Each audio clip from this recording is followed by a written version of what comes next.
बिस्मिल्लाहिर्रहमानिर्रहीम। अस्सलाम वालेकुम। कैसे हैं आप सब? उम्मीद करती हूँ कि आप सब खैर-ओ-आफ़ियत से होंगे।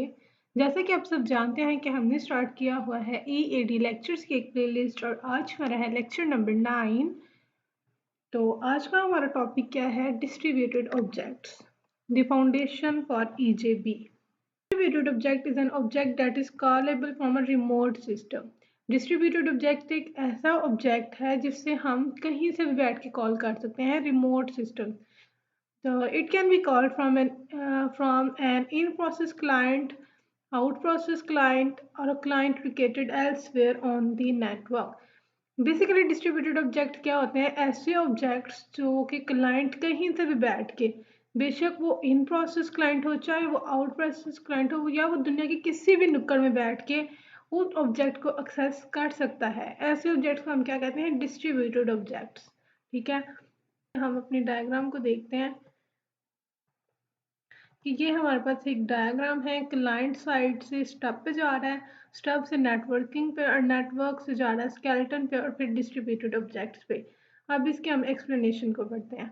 ठीक है, जो the client call the stub, जो क्लाइंट होता है वो किसे कॉल करता है? स्टब को। विच is a client side proxy. अब क्या है, जो स्टब है वो क्लाइंट साइड ऑब्जेक्ट है। This stub is responsible for masking network communication from the client. अब क्या होता है कि जब जो क्लाइंट होता है ना वो किसे कॉल करता है? स्टब को। अब स्टब ने अपना डाटा जो होता है ना, जो क्लाइंट की रिक्वेस्ट होती है वो नेटवर्क के ऊपर भेजनी होती है।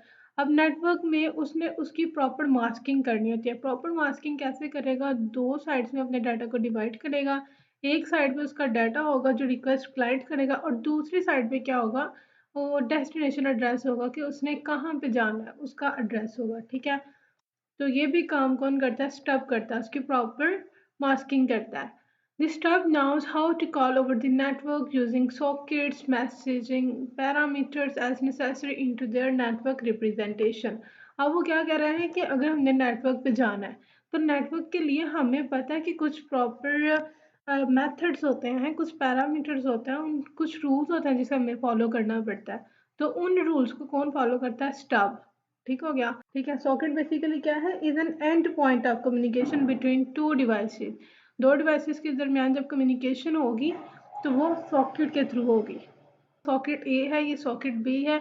अब जब ये कंप्यूटर ए समझ लेंगे कम्युनिकेशन स्टार्ट करता है या रिक्वेस्ट करता है तो क्या होगा कि सॉकेट के थ्रू रिक्वेस्ट जाएगी और जब वो सॉकेट बी तक पहुंचेगी तो फिर सॉकेट बी क्या करेगा? रिस्पॉन्स करेगा ए को। ठीक है, इस तरह ये वर्किंग होती है। हर जो एंड डिवाइस होता है ना उसके पास अपना एक सॉकेट होता है। ठीक है, also but the network to a skeleton which is a server side object. Stub जो है वो किसको कॉल करता है? स्टब कॉल करता है स्केलेटन को और स्केलेटन हमारे पास एक सर्वर साइड प्रॉक्सी ऑब्जेक्ट है।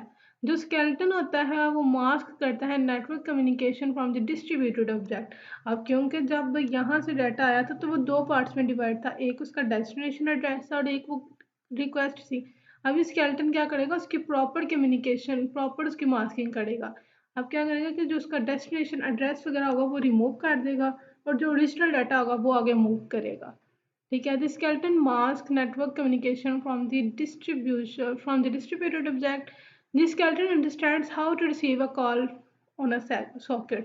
कि जो सी कॉल होती है वो सॉकेट के थ्रू आती है ना, तो अब ये स्केलेटन को पता है कि जो कॉल सॉकेट के थ्रू आती है उसको किस तरह अंडरस्टैंड करना है। It also knows how to message parameters from their network representation to their Java representation. अब हमें पता है कि जब हमारा डाटा आया था वो नेटवर्क की रिप्रेजेंटेशन के ऊपर आया था कि नेटवर्क के ऊपर कैसे जाता है, लेकिन जो हमारी कोडिंग हुई है वो तो जावा की है। ये हमारा जो सिस्टम है, जो हमारा ऑब्जेक्ट्स है वो तो जावा के ऊपर है, जावा को अंडरस्टैंड करते हैं।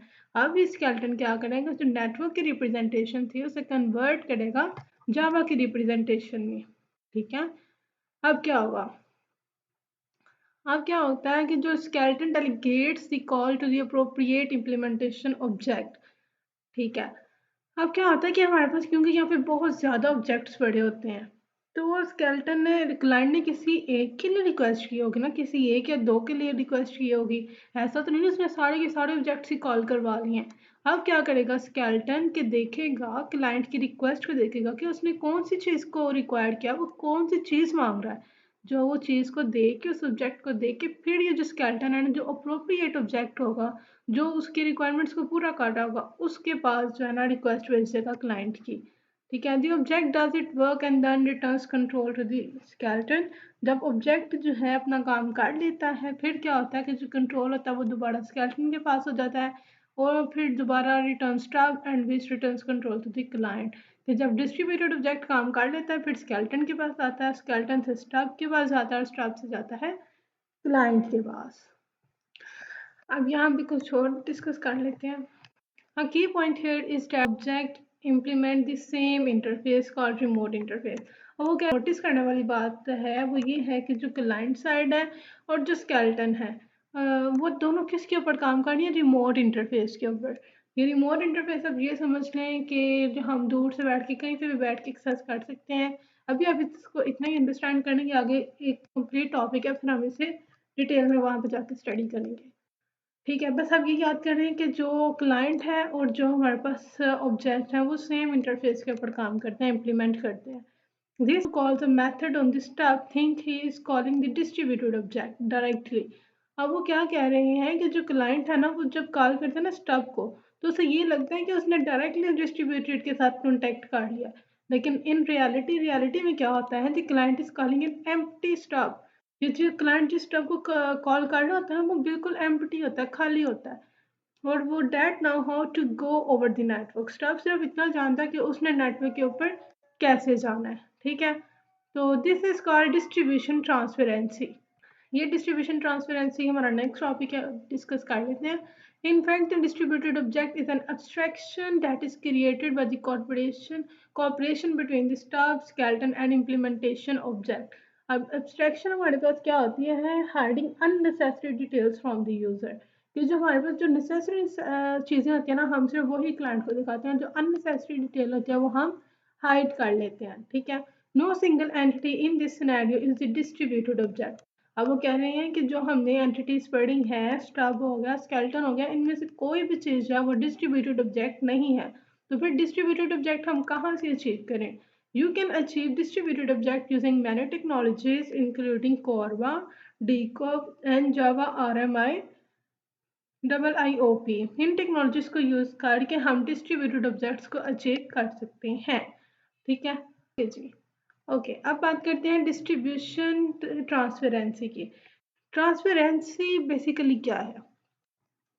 ट्रांसपेरेंसी बेसिकली ये है कि जो हमारा यूज़र है ना, वो कंसीडर करता है कि हम अपनी जितनी भी चीज़ें रिक्वायर कर रहे हैं, कोई सर्विस कॉल कर रहे हैं, कोई ऑब्जेक्ट कॉल कर रहे हैं, हमें इतनी तेज़ी से रिस्पॉन्स मिलता है, हमें पता ही नहीं चलता कि जो हमारा सर्वर है वो कहीं दूर बैठा हुआ है।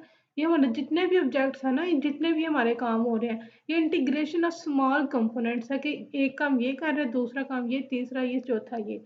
लेकिन ये जो क्लाइंट है इसे पता ही नहीं है कि इसकी रिक्वेस्ट 1 को इसने हैंडल किया, रिक्वेस्ट 2 को इसने हैंडल किया, रिक्वेस्ट 3 को इसने हैंडल किया। उसे हम फील ही नहीं करवाते, उसे हम इतना क्विक रिस्पॉन्स देते हैं। और ये जो हम हाइड करते हैं ना चीज़ों को, इसे ही हम कहते हैं डिस्ट्रीब्यूशन ट्रांसपेरेंसी। कि यूज़र को पता ही ना चले कि जो चीज़ें ले रहा है वो अलग अलग जगह पे पड़ी हुई हैं। उसे ऐसे ही लगे कि ये जो चीज़ें ले रहा है वो एक ही जगह पे, एक बड़ी सी कोई चीज़ है, उसके अंदर सारा कुछ हमारा पड़ा हुआ है। लेकिन ऐसा बिल्कुल भी नहीं होता। ठीक है, ओके जी, अब रीड करते हैं डिस्ट्रीब्यूशन ट्रांसपेरेंसी क्या है। Distribution transparency is holy grail in distributed system technology and very hard to achieve.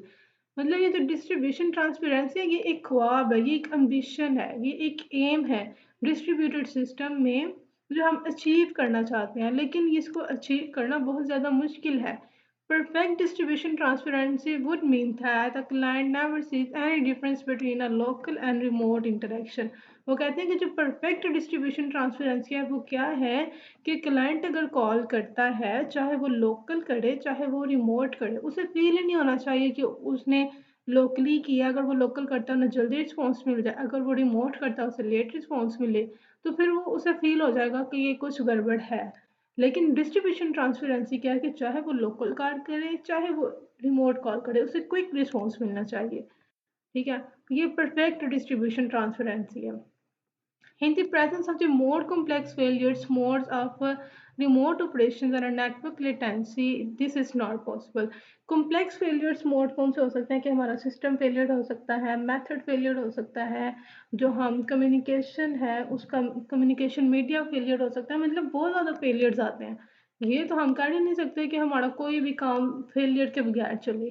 Failure तो आते ही आते हैं। सर्वर साइड पे क्योंकि लॉजिक यूज़ होते हैं, इस वजह से ये एरर्स भी आ सकते हैं। और नेटवर्क लेटेंसी क्या है?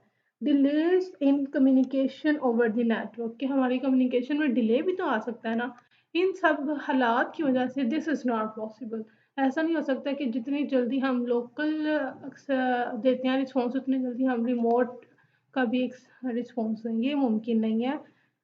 Most of the time, the term distribution transparency is used rather loosely to mean that the syntax of the code making invocation is the same for both remote and local invocation. वो कहते हैं कि most of the time जो term distribution transparency है ना, वो हम कह देते हैं कि जो syntax of the code है ना, कि अगर हम अपनी कोडिंग सही करेंगे तो चाहे हम रिमोट कॉल करें चाहे लोकल कॉल करें तो हमें कोई मसला नहीं होगा।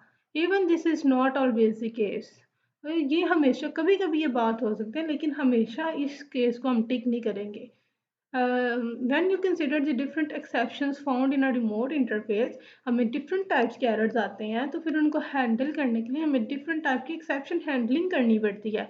बात हुई है लोकेशन ट्रांसपेरेंसी की। लोकेशन ट्रांसपेरेंसी क्या है कि हमारा जो क्लाइंट है वो यहाँ पे रिक्वेस्ट कर रहा है और उसको पता ही नहीं है कि जो उसको डील कर रहा है वो डिफरेंट कंपोनेंट्स को इंटीग्रेट करके और फिर उसे रिस्पॉन्स वापस मिल रहा है, लेकिन हम उसे इतनी जल्दी रिस्पॉन्स देते हैं, उसे फील नहीं होने देते। ठीक है? तो डिस्ट्रीब्यूशन ट्रांसपेरेंसी ये है कि हम उसे जो है ना ऐसा फ़ील करवाएँगे सब कुछ एक ही जगह पे पड़ा हुआ है, आपको डिफरेंट डिफरेंट जगह से कोई चीज़ नहीं मिल रही। तो आज का ट्यूटोरियल यहीं तक था। होप्स आपको पसंद आया होगा। If you have any query you can ask me in comment box and you can also DM me on Instagram. मुलाकात होगी नेक्स्ट ट्यूटोरियल में किसी नए टॉपिक के साथ। तब तक के लिए अपनी दुआ में याद रखिएगा। अल्लाह हाफ़िज़।